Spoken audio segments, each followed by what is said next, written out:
Our wee blue planet, a pale dot in the dark, infinite universe. Our Earth, our only home. But that home is under threat. Unless we move from being polluters of our planet to its protectors, the risks to billions of people and untold habitats could be catastrophic. 2015 is the year the world needs to act together. And perhaps this small country in Northern Europe can show us a way forward. This is Scotland, and this is our climate action story. For decades, Scotland was famous for its coal, its steel, and its ships. This heavy industry brought wealth from the four corners of the earth.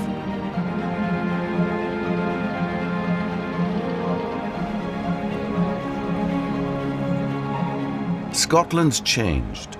Now we're a modern consumer society. We're one of the world's richest countries. But our wealth has come at a price. Our climate emissions, past and present, contribute to a global problem. And it's the poorest people in the world that are suffering most. But Scotland is facing up to its responsibilities. In 2009, the Scottish Parliament passed the Climate Change Act. It pledges Scotland to legally binding emission reduction targets and is believed to be the strongest climate change legislation in the world. I think a lot of people can be cynical about politics, but this is a remarkable piece of legislation. Tens of thousands of people across Scotland contacted their politicians and called for them to take more action on climate change. The Scottish Climate Change Act puts Scotland ahead of any other country in terms of commitments to reduce carbon emissions. So what has Scotland signed up to? By 2020, the legal target is to reduce emissions by at least 42% from 1990 levels, and then by at least 80% by 2050.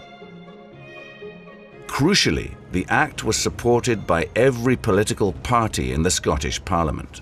All parties agree on this. I think Conservatives have sometimes been thought not to be keen on the environment, but we are. The environment is very important to us, it's important to all mankind, and we felt very strongly that we should be supporting legislation like this.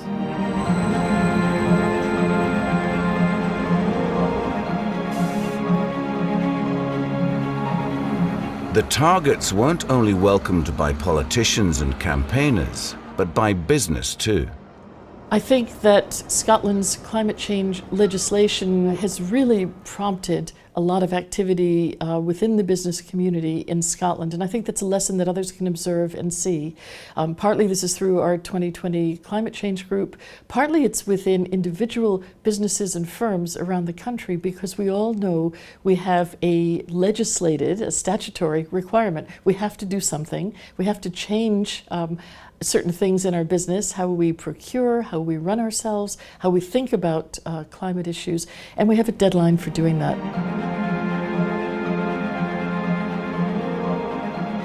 Agriculture accounts for over 20% of Scotland's emissions, but Scottish farmers also back the Act.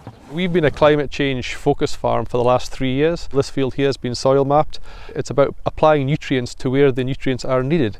So for example, we're using a lot less fuel, which is good for the farmer's pocket, helps his profitability, and it is very good for the environment and climate change as a whole.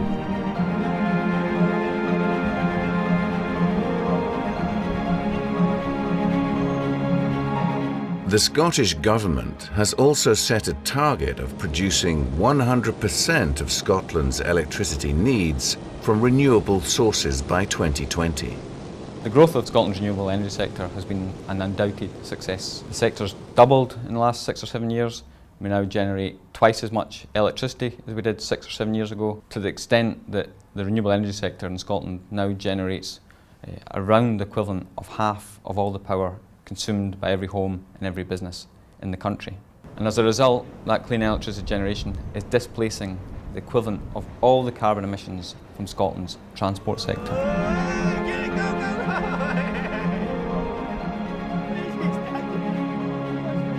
But as well as businesses, Scotland is empowering its people to take local action too. The Climate Challenge Fund helps communities move towards low carbon living. We had the solar panels installed and we had to start thinking about how could we use that energy. With a bit of sort of research, we found out that most teams were using a commercial kit wash that involved a 40-mile round trip. We approached Climate Challenge Fund, who funded us for the machines, and we were able to totally cut out all those miles connected with laundering. And all along, Scotland's civil society organisations are keeping the pressure on to make sure the targets become a reality. Scotland has a great story to tell in terms of climate action, but it's imperative that our targets are realised. What this means is that Scotland needs to reduce emissions year on year and show that we can improve people's lives at the same time. But as well as cutting emissions at home, Scotland has a moral duty to help those affected by climate change right now. The Scottish Government is funding projects like this one in Tanzania to help the world's poorest nations adapt their lives to the changing weather.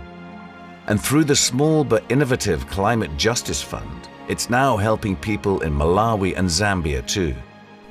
United Nations figures show that in the least developed countries there's been a 5-fold increase since the 1970s in the frequency and intensity of extreme weather events. Women are suffering disproportionately, since they are often the main providers of food, fuel, water. The most vulnerable are worst affected: the very young, the very old, the ill, and the very poor. The scale of the injustice is massive. The individuals, communities and nations which are suffering most from climate change are those who have done least to cause it. Climate justice recognising this fact, it requires that the developed nations face up to their responsibilities. World-leading targets agreed by consensus in Parliament. Opportunities for a new low-carbon economy welcomed by business. Delivery of climate targets held to account by a strong civil society. Scotland's ambition could help to show others the way. Other developed countries must commit to emissions targets in line with climate science. In 2015, with political leadership from nations across the world, we can agree strong, binding targets to cut our global carbon emissions. We can move towards a new, clean, green economy. And we can protect our homes, our environment, and the planet's most vulnerable people. We can protect the Earth, our only home, our wee blue planet.